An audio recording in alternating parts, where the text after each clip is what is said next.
جی وہ کہتے ہیں نا ہوئے نا بدنام تو کیا نام نہ ہوگا، ایسے ہی کہتے ہیں، بدنام نہ ہوں گے تو کیا نام نہ ہوگا. تو یہی کچھ صورتحال ہے. اور وہ جو خبر ہے مطلب بڑی تکلیف ہوتی ہے. باہر لوگ جاتے ہیں کچھ بننے کے لیے، پڑھنے کے لیے، کمانے کے لیے، روشن مستقبل کے لیے، لیکن پاکستانیوں کے حوالے سے جو انکشاف ہوا ہے وہ بڑا ہی چشم کشا ہے. بدترین مہنگائی کہہ لیں جی، بے روزگاری کہہ لیں، لیکن اس کے باوجود آپ جب باہر جاتے ہیں تو چلیں یہاں آپ کو مواقع نہیں مل رہا ہے، وہاں مل سکتے ہیں. پڑھے لکھے ہنرمند افراد کمانے کی غرض سے باہر جاتے ہیں، لیکن پاکستان کے کچھ ایسے لوگ ہیں جو بھیک مانگنے کے لیے باہر جا رہے ہیں، یعنی کہ پاکستانی بھکاری بھی کمانے کے لیے بیرون ملک پہنچ گئے ہیں.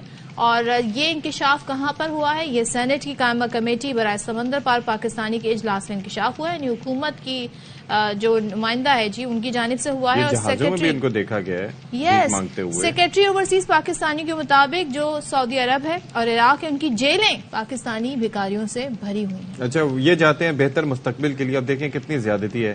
یہاں پر تو ان کو پک اینڈ ڈراپ بھی فراہم کیا جاتا ہے، بھکاریوں کو آتے ہیں پک اینڈ ڈراپ کر کے پھر لے جایا جاتا ہے، باقاعدہ ان کا سیزن ہوتا ہے. اب وہ اتنا پیسہ خرچ کر کے پاسپورٹ بنوا کے وہ جاتے ہیں بہتر مستقبل کے لیے. آپ سوچئے کہ بھکاریوں کے لیے بھی یہاں پر حالات مشکل ہیں نا صدف. تو وہ بہتر مستقبل کے لیے وہاں پر جاتے ہیں، اور وہاں پر وہ چاہتے ہیں کہ درہم، دینار، پھر پاؤنڈ، پھر ڈالر، اس میں کمائی کریں. مطلب ہر جگہ ملکی بیزتی ہی کرنی ہے. اور آپ کو بتائیں کریٹیوٹی ہے، بیگرز تو وہاں پر بھی ہیں نا. پکڑے کہاں جاتے ہیں یہ لوگ؟ یہ آپ کو پکڑے جائیں گے جی عمرے اور زیارت پہ ویزے لگواتے ہیں، اور اس کے بعد یہ حرم کے باہر آپ کو پکڑے جائیں گے. وہاں پر بھی زیادہ تر جو جیب کترے ہیں وہ پاکستانی نکلتے ہیں. اس کے بعد کیا ہوتا ہے؟ جس کے بعد جن کے ساتھ سارا سلوک ہوتا ہے وہ آپ کے سامنے ہے. تو 90% جی بتایا جا رہا ہے جو انہوں نے ڈیٹا کلیکٹ کیا ہے بھکاریوں کا، 90% کا تعلق پاکستان سے. ہمارے نمائندے سعودی عرب سے جہازیب امجد موجود ہیں، ان سے ذرا بات کر لیتے ہیں. کیسا ہے کہ نہیں جہازیب بھائی، بات یہ ہے کہ ویسے تو اصولاً ہمیں بات کرنی چاہیے کہ حجاز مقدسہ سے کیا صورتحال ہوتی ہے وہاں پر کیا دل فریب نظارے ہیں، لیکن ہم افسوس ہی کر سکتے ہیں کہ ہم بات کر رہے ہیں بھکاریوں کے حوالے سے. تو بھائی یہ بھکاری تو ظاہر ہے کہ ساری دنیا سے ادھر ادھر موو کر رہے ہوتے ہیں آج کل، تو یہ بھی ایک بڑا منفعت بخش کاروبار بن چکا ہے. لیکن یہ ہمارے پاکستانی پکڑے کیسے جاتے ہیں، یہ ذرا بتائیے گا. بھیک مانگتے ہوئے دیکھیں، ہمارے پاکستانی پکڑے تو ایسے جاتے ہیں کیونکہ یہ بالکل ہی نارمل روڈز پر آ کر بیٹھے ہوتے ہیں یہاں پر اور مانگ رہے ہوتے ہیں کہ فورسفلی مانگ رہے ہوتے ہیں کہ ہمیں آپ دے دیں کہ ہمیں ہمارے پاس جی مانگ رہے ہوتے ہیں کہ ہمیں پاکستان جانا ہے، ہمیں ہماری کڈنی میں پرابلم ہے، کوئی میڈیکل ایشوز ہیں، پاکستان جانا ہے، ہمارے بیٹے کے پرابلم ہے، بہت سی مشکل مطلب دیگر مشکلات بتا کے یہ جو ہے نا بھیک مانگتے ہیں. لیکن اس معاملے میں سعودی حکومت کی جانب سے جو ہے نا کچھ عرصہ پہلے جو ہے نا اعلان کیا گیا اور کریک ڈاؤن بھی ہوا ہے کہ اگر جو بھیک مانگ رہا ہے اور ان ایسے لوگوں کو جو بھیک دے رہا ہے وہ بھی گرفتار ہو کر اس کو بھی سزا دی جائے گی. اچھا، تو یہ جو ڈیٹا ہے لیکن ایسے لوگوں جی جہازیب ذرا سا ڈیٹا جو ہے یہ بتائیے گا. یہاں پہ بتایا گیا جو 90% ہیں وہ ان کا تعلق پاکستان سے ہے، تو یہ ڈیٹا وہاں پہ مطلب بالکل ویریفائی ہو رہا ہے کہ ایسے ہی ہے جو قائمہ کمیٹی کے سامنے ہمارے سامنے آیا ہے؟ جی دیکھیں، سعودی حکام کی جانب سے جو ہے سفارت خانہ پاکستان کے جو متعلقہ ڈپارٹمنٹ اور افسران ہیں ان کو سعودی جیل کی طرف سے ڈاٹا پرووائڈ کیا جاتا ہے. بالکل. اچھا چلیں، thank you so much Jahanzeb for being with us. Jahanzeb ہمیں تمام تر صورتحال سے آگاہ کر رہے تھے. بھائی چکر سارا یہ ہے کہ یہ بیک چکر میں آپ کو جو بتا رہا تھا، خبریں تو پہنچ جاتی ہیں لوگوں تک کہ خبر کیا ہے، کس طریقے سے یہ ہوتا ہے، لیکن اصل میں بات یہ ہے کہ یہ لوگ پرسسٹنٹ ہوتے ہیں. مثال کے طور پر کسی دوسرے ملک کا بیگر ہوتا، آپ نے دیکھا نہیں ہے یہاں پر سگنل پہ آپ رکتی ہیں تو باقاعدہ ایک پوری ڈیبیٹ ہوتی ہے کہ باجی اتنے پیسے دے دیں، اتنے پیسے دے دیں، شیشے پہ ٹھک ٹھک ٹھک ٹھک ٹھک ٹھک. آپ اگر انہیں 100 کا نوٹ دیں گے تو وہ 100 کا نوٹ نہیں لیں گے، وہ کہیں گے جی مجھے 600 روپے دیں، یہ دلوا دیں، بچے کا جو ہے دودھ کا ڈبہ دلوا دیں، اسکول کی فیس بھروا دیں. تو اب آپ سوچیں وہاں، اور وہ اس جگہ پہ ہوتے ہیں جہاں پہ گاڑیوں کی لائن لگی ہوئی ہوتی ہے. صدر میری بات سنیں، ایک دفعہ پتہ ہے کیا ہوا، میں کھڑا ہوا تو ایک صاحب آئے تو میں نے ان کو پتہ نہیں 20 یا 50 جو بھی ہوا دیا، اس کے بعد بند کیا، پھر ٹھک ٹھک، اور ایسی پرسسٹنٹ ٹھک ٹھک ہوئی کہ میں سمجھا کہ پتہ نہیں بیگر ہے سنیچر. دیکھا تو اس نے کہا کہ بھائی اس کا پراٹھا نہیں آئے گا، اس کا اور مجھے یہ آٹا دلوا دیں اور یہ کر دیں. اور اچھا ایک چیز ذرا غور کیجیے گا اشفاق، جب آپ ایسی سچویشن میں ہوں گے نا، آپ کے ہاتھوں میں ذرا بیگز ہوں گے، آپ دروازہ گاڑی کا کھولنے کی کوشش کرو گے، وہ اس وقت آپ کو زیادہ آ کر ٹیز کرتے ہیں تاکہ آپ کے ہاتھ سے کچھ گر جائے. آپ پینک ہو جائیں اور پینک ہو کے آپ کی بس جو بھی نکلے والٹ سے وہ آپ اسے دے دیں. جی تو یہ بھی صورت. لیکن اس خبر کا ایک پہلو اور بھی ہے جو ہم نظر انداز کر رہے ہیں, وہ بڑا امپورٹنٹ ہے کہ باقاعدہ طور پر جو مختلف کنٹریز ہیں, اس میں جاپان ہے, آسٹریلیا ہے اور دیگر ممالک ہیں, وہاں سے ہنرمند افراد کی ڈیمانڈ کی جاتی ہے.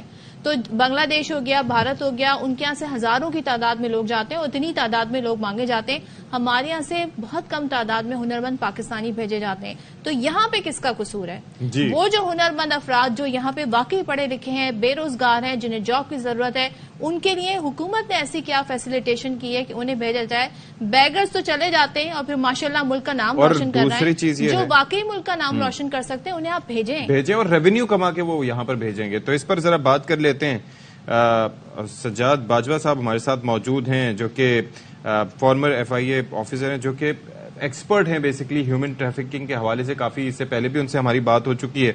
بہت شکریہ جی باجوہ صاحب. یہ ذرا فرمائیے گا کہ یہ چکر بیسیکلی ہے کیا؟ یہ زیارات کے لیے جاتے ہیں, ٹکٹ لگوا لیتے ہیں, یا کوئی ان کو ٹکٹ کروا کے دے دیتا ہے, پھر وہاں پر جا کے پھر وہی پاکستانی انداز میں مانگنے تانگنے کا ان کا سلسلہ ہوتا ہے؟ ویسے بڑی امبیرسمنٹ ہوتی ہے, کیونکہ میں نے اکثر جہازوں میں بھی دیکھا ہے کہ کچھ ویڈیوز لیک ہو جاتی ہیں کہ جی وہ وہاں پر اس طرح مانگ رہے ہوتے ہیں. یہ جاتے کیسے ہیں یہ؟ السلام علیکم, تھینک یو ویری مچ. وعلیکم السلام.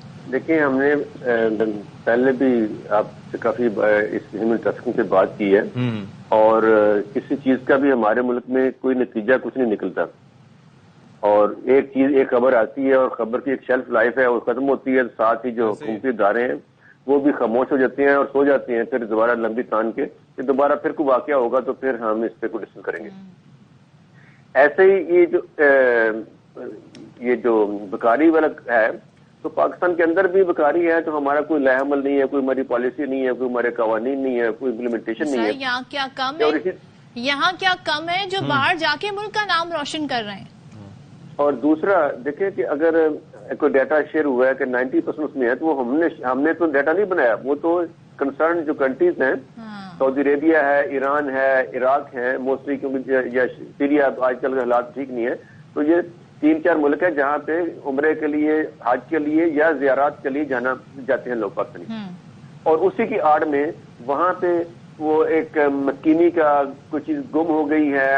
اگر آپ عمرہ پہ جائیں, حج پہ جائیں, تو آپ کو اکثر لوگ وہاں مل جاتے ہیں کہ اور وہ آپ سے بھیک مانگنا شروع کرتے ہیں کہ آپ ہماری مدد کریں, ہمارا بیگ گم ہو گیا, ہمارا جو پیسے تھے وہ چوری ہو گئے, ہماری جیب کٹ گئی ہے. اس طرح کے بہانے لگا کے وہ آپ کر لیں. اب دیکھیں کہ as a human being, as a مسلمان, ہم پاکستانی ہوں یا کوئی غیر ملکی ہو, تو اس کے لیے اگر کوئی بھیک مانگ رہا ہے, اس کو کہتا ہے کہ جی, اور زیادہ تر وہ پاکستانی سے مانگتے ہیں کیونکہ زبان کا ایشو نہیں ہوتا, تو وہ مانگے گا. تو آپ سمجھیں کہ بھائی یہاں ایک ایسی جگہ پہ موجود ہے, حرم میں موجود ہے, یا ایسی کسی اور زیارت پہ ہیں, تو لوگوں میں ایک سمپتی اور بڑھ جاتی ہے. اس کو پھر یہ ایکسپلائٹ کر کے ان کو یہ ٹرین کر کے. لیکن باجوہ صاحب اب پتہ ہے چکر کیا ہے؟ اب یہ ہے کہ جتنی بڑی تعداد میں یہ لوگ وہاں پر جا رہے ہیں, اس سے سمپتی سے زیادہ تھوڑا سا اٹس کرنج وردی. مطلب لوگ ان کو دیکھ کے پریشان ہوتے ہیں, بلکہ وہ ہمدردی حقارت میں تبدیل ہو جاتی ہے جب آپ جگہ جگہ, اور ایک ہی شخص جو ہے وہ 10 لوگوں سے ایک ہی بات کی اگر ڈیمانڈ کر رہا ہو, اسپیشلی وہ ہٹا کٹا دکھ رہا ہو, تو لوگوں کے ذہن میں سوال ہوتا ہے بھائی کچھ کر لو, محنت مزدوری کر لو. یہی جاتا ہے. دیکھیں, میں آپ کو نا ایک چھوٹی سی مثال دیتا ہوں کہ دنیا میں پاکستان کے پاسپورٹ کی ایک ملک ایسا تھا جہاں پہ بہت عزت تھی. اور مجھے اکثر جو I was in Toronto high council general, تو وہاں پہ اکثر پاکستانی آتے تھے, تو وہ بتاتے تھے کہ ایون کینیڈین پاسپورٹ کو ترکی میں استنبول پہ جو عزت نہیں دی جاتی تھی برٹش کو, یورپین پاسپورٹ کو, ایز کمپیئر ٹو پاکستانی. اور پاکستانی پاسپورٹ پہ لوگ ہمیں جو ٹرکی سے وہ بہت عزت دیتے تھے. لیکن جب سے یہ ہیومن ٹریفکنگ کا مسئلہ شروع ہوا, تو ہم بھی اسی کیٹیگری میں آ گئے. وہ سمجھتے ہیں کہ سارا پاکستان کے لوگ جو اسی کیٹیگری کے ہوں گے جو یہاں رہ رہے ہیں. تو یہ اس سے ان طرح کی حرکتوں سے ہماری عزت افزائی میں اضافہ نہیں ہوتا, عزت کم ہوتی ہے, اور پھر ہر پاکستانی اس میں پھر سفر کرتا ہے. اب اسی طرح دیکھیں کہ جو اب یہاں سے, کیونکہ ویزا ثانی ہے جو عراق اور ایران کا ویزا ہے, اور اگر زیارتوں پہ جائیں گے تو آپ کو امیگریشن لیول پہ آئیڈینٹیفائی کرنا بہت مشکل ہوتا ہے. لیکن سر یہ بتائیے گا, تمام تر تو ویزوں پہ نہیں جا رہے ہوں گے, کیونکہ ایک تو ویزا پروسیس بڑا ڈیفیکلٹ ہوتا ہے اور ظاہر ایک رقم چاہیے. آپ اگر عمرہ بھی کرنے جا رہے ہیں تو آپ کے خیال میں اور پھر وہاں پر ایک سرٹن میعاد کے لیے آپ رکتے ہیں, تو ایسا تو نہیں ہے کہ وہاں پہ جا کے بس آپ ٹھہر ہی جائیں گے؟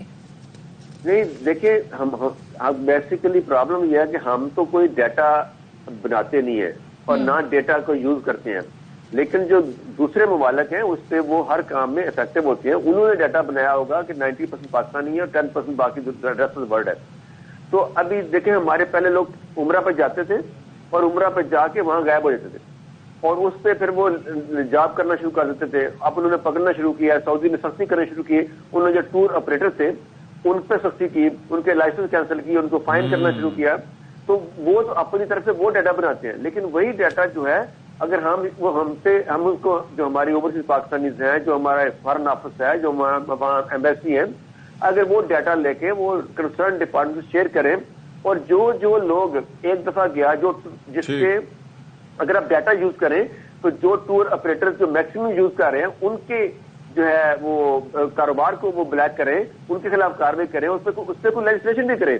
اگر دیکھیں نا, اب یہاں پہ اگر باہر جا کے کوئی بھیک مانگتا ہے تو کوئی کرائم نہیں پاکستان میں, تو اگر واپس آئے گا تو اس کو کیا کریں گے؟ بالکل اس کے لیے ضروری ہے کہ اس میں کوئی گورنمنٹ آف پاکستان کو لیجسلیٹ کرے کہ اگر کوئی پاکستانی باہر جا کے بھکاری کا رول کرے گا اس میں وہ اس کی ریسٹرکشن اپلائی کرے گا. بالکل, یہاں پہ بھی سختی کرنے کی ضرورت ہے. تھینک یو سو مچ سجاد باجوہ صاحب ہمارے ساتھ ہیں. اور وہ جو میں بتا رہی تھی نا, اس خبر کا ایک پہلو یہ بھی ہے کہ اس اجلاس میں یہ بھی بتایا کہ جاپان نے 3,40,000 ہنرمند افراد مانگے تھے, بھارت نے 1.5 لاکھ, نیپال نے 91,000 بھیجے, بنگلہ دیش سری لنکا نے بھی بھیجے. ہم نے کتنے بھیجے؟ صرف 200 افراد. 200 افراد. اور آپ یہ سوچیں یہ صرف معاملہ جاپان کا نہیں ہے بلکہ یورپی یونین ادھر ادھر ہر جگہ انسکلڈ لیبر کی بھی ضرورت ہوتی ہے, not just skilled, because she is talking about the skilled people جو کہ لازمی طور پر یہاں پر بھرے پڑے ہیں, لیکن اس سے ہٹ کے انسکلڈ لوگ بھی ہیں, ان کی بھی بڑی یورپین کنٹریز میں ڈیمانڈ ہوتی ہے, لیکن ہمارے یہاں کوئی میکینزم نہیں ہے کہ ان کو بھیجا جا سکے. اور یہ لوگ جو جاتے ہیں یہ ملک کا نام کس طریقے سے برباد کرتے ہیں, آپ سوچیے ذرا.